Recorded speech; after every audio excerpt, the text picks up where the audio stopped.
Part 2 video. इसमें काइलोमैक्रोन की metabolism को मज़ीद डिस्कस करते हैं। यहाँ तक पहुँच गए थे, मैंने आपको बता दिया था डिटेल में ट्राइसैलिग्लिसरॉल कोलेस्ट्रॉल से किस तरह से काइलोमैक्रोन्स बन गए थे, इंटेस्टाइनल सेल से अपटेक हो गए। अब पूरे ने जाना है ब्लड में। अब एक बात देखिए, मैंने अभी आपको बताया था कि काइलोमैक्रोन्स के लिए स्पेसिफिक कुछ एपोलिपोप्रोटीन्स होती हैं, उनका नाम होता है ApoB48। ApoB48 स्पेसिफिकली होती हैं काइलोमैक्रोन्स के लिए, जो कि इनको ट्रांसपोर्ट करवाती हैं ब्लड तक। अब हमारे पास एपोलिपोप्रोटीन, इसमें मैंने पहले बताया कि काइलोमैक्रोन्स के अंदर ट्राइसैलिग्लिसरॉल की अमाउंट ज़्यादा होती है। अब ये जब ये जा रही होती है इंटेस्टाइन्स वगैरह से निकल के ब्लड में जा रही होती है, तो ऑन द वे इनको कुछ और एपोलिपोप्रोटीन्स मिलती हैं, जिनमें आती हैं ApoC2 और ApoE, जो कि आती हैं इनके पास हाई डेंसिटी लिपोप्रोटीन से। काइलोमैक्रोन्स के पास हाई डेंसिटी लिपोप्रोटीन से आती हैं ये वाली लिपोप्रोटीन्स। और ये क्यों आती हैं, इसका फंक्शन, दोनों का अलग अलग फंक्शन है, दोनों की अपनी अपनी अहमियत है। अब ये अटैच हो गए इसके साथ, और ये नेसेंट से बन गया फंक्शन। यहाँ पर ये फंक्शनल नहीं था काइलोमैक्रोन, अब यहाँ पे फंक्शनल हो गया, क्योंकि इसके साथ ये एपोलिपोप्रोटीन्स आके अटैच हो गई। अब इन्होंने जाना ब्लड में, ब्लड के कैपिलरीज में प्रेजेंट होंगे एंडोथेलियल सेल्स, जिनके पास प्रेजेंट होगा enzyme lipoprotein lipase. Lipoprotein lipase chylomicron which is a lipoprotein, उसके अंदर present lipid component which is triacylglycerol, उसको कन्वर्ट कर देगा फ्री फैटी एसिड्स और ग्लिसरॉल में, उसको डिग्रेड कर देगा। लिपोप्रोटीन लाइपेज का ये काम होता है। अभी free fatty acids adipose tissue में जाकर स्टोर हो जाएंगे, और ग्लिसरॉल जो है वो लिवर में चला जाएगा। अभी मैंने आपको बताया था कि ग्लिसरॉल की क्या फेट होती है। अब जो हम अंदर प्रेजेंट थे एपोलिपोप्रोटीन C2 और E, अब वो क्यों आए थे हाई डेंसिटी लिपोप्रोटीन से, वो क्यों आए थे नेसेंट काइलोमैक्रोन के पास? ऐसी बात, उनका कोई ना कोई फंक्शन होगा। तो सबसे पहला फंक्शन C2 प्रोटीन का होता है। एपोलिपोप्रोटीन C2 का ये फंक्शन होता है, ये लिपोप्रोटीन लाइपेज को एक्टिव करवाती है। अगर ये नहीं होगी तो लिपोप्रोटीन लाइपेज एक्टिव नहीं होगा। जब एक्टिव नहीं होगा तो फैट की डिग्रेडेशन नहीं होगी, और जब लिपिड कंपोनेंट की डिग्रेडेशन नहीं होती तो काइलोमैक्रोन्स की जो अमाउंट है वो ब्लड में इंक्रीज कर जाती है, क्योंकि जाहिर सी बात है पेरिफेरल टिश्यूज उसको यूज़ ही नहीं कर पाएंगे। जब पेरिफेरल टिश्यूज उनको यूज़ नहीं करेंगे because of deficiency of the lipoprotein lipase, या तो लिपोप्रोटीन लाइपेज में डेफिशिएंसी हो जाए या एपोलिपोप्रोटीन C2 में डेफिशिएंसी हो जाए। ApoC2 में डेफिशिएंसी हो जाएगी तो ये लिपोप्रोटीन लाइपेज को एक्टिव नहीं कर पाएगी। ये एक्टिव नहीं कर पाएगी तो इसका इस्तेमाल जाहिर सी बात है, चाहे वो ज़्यादा भी हो तो एक्टिव नहीं होगी, तो जाहिर सी बात काम नहीं करेगी। तो दोनों सूरतों में जो हमारे पास डिजीज़ होती है उसको कहते हैं टाइप 1 हाइपरलिपोप्रोटीनीमिया।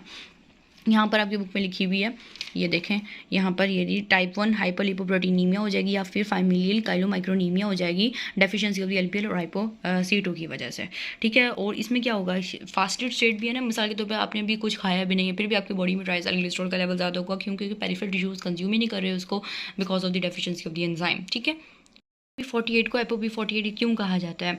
दरअसल हमारे पास जीन ApoB, क्योंकि एक प्रोटीन है तो उसको सिंथेसाइज करने के लिए जीन एनकोड हुआ होगा, उसकी ट्रांसक्रिप्शन हुई होगी जीन की। तो जीन की ट्रांसक्रिप्शन के नतीजे में जो मैसेंजर RNA बनता है ना, तो मैसेंजर RNA का सिर्फ 48% ट्रांसलेट हो पाता है प्रोटीन के अंदर, तो इसलिए इसको ApoB48 कहा जाता है, क्योंकि सिर्फ 48% ही एनकोड हुआ होता है, उसकी ट्रांसलेशन हुई हुई होती है मैसेंजर RNA की 48%। अगर मैसेंजर RNA की 100% ट्रांसलेशन हुई हुई होती प्रोटीन के अंदर, तो हम इसको फिर हम कहते हैं एपोलिपोप्रोटीन B100, ApoB100 कहते हैं। तो ये इसमें ये डिफरेंस होता है ApoB48 में और ApoB100 में डिफरेंस होता है कि सिर्फ वो सिर्फ उसकी जो कंजप्शन है मैसेंजर RNA की, कि उसकी कितनी देर बाद स्टॉप कोडॉन आएगा। अगर 48% ट्रांसलेट हुई और फिर स्टॉप कोडॉन आ गया तो सिर्फ ApoB48 बनेगी, अगर पूरी हो गई फिर स्टॉप कोडॉन आया तो ApoB100 बनेगी।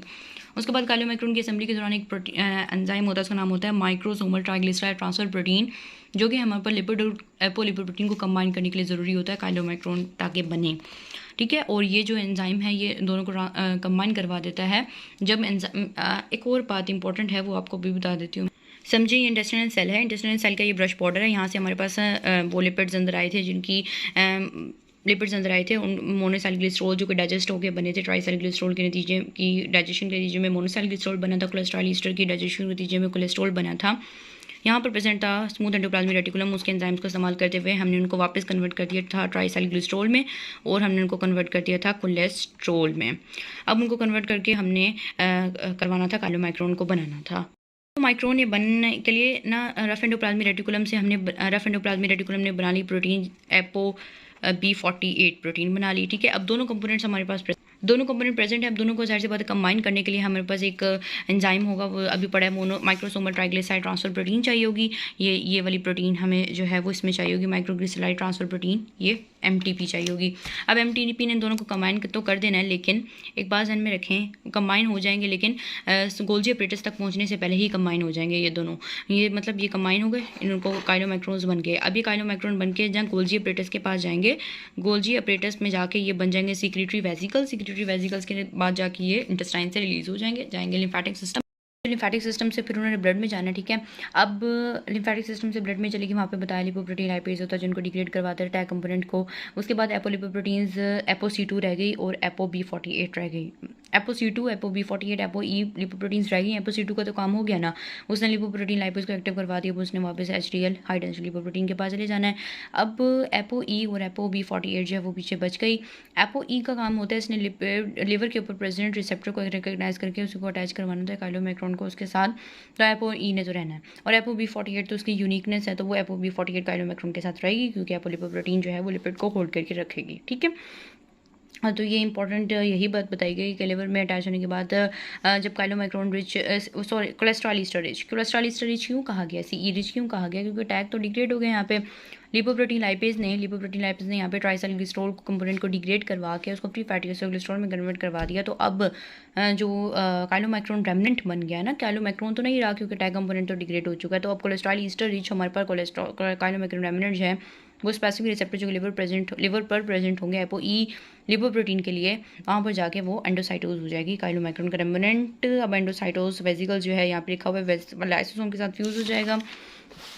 लाइसोसोम के साथ फ्यूज़ होने के बाद मुख्तलिफ जो कंपोनेंट्स हैं वो लाइसोसोम के अंदर प्रेजेंट एसिड हाइड्रोलाइसिस की वजह से हाइड्रोलिटिकली डिग्रेड हो जाएंगे। हमारे पास लिपोप्रोटीन से रिलीज होंगे अमाइनो एसिड्स, कोलेस्ट्रॉल ईस्टर से कोलेस्ट्रॉल और अदर कंपोनेंट्स फैटी एसिड्स भी रिलीज होते हैं, आपको पता है कोलेस्ट्रॉल ईस्टर से। तो इस तरह से ये काइलोमैक्रोन मेटाबॉलिज्म कंप्लीट हो जाती है। अब हमने नेक्स्ट वीडियो के अंदर पढ़ना है very low density lipoprotein metabolism, जो इस जैसी है बिल्कुल, थोड़ी सी चेंजेस है वो मैं नेक्स्ट वीडियो में बताऊंगी।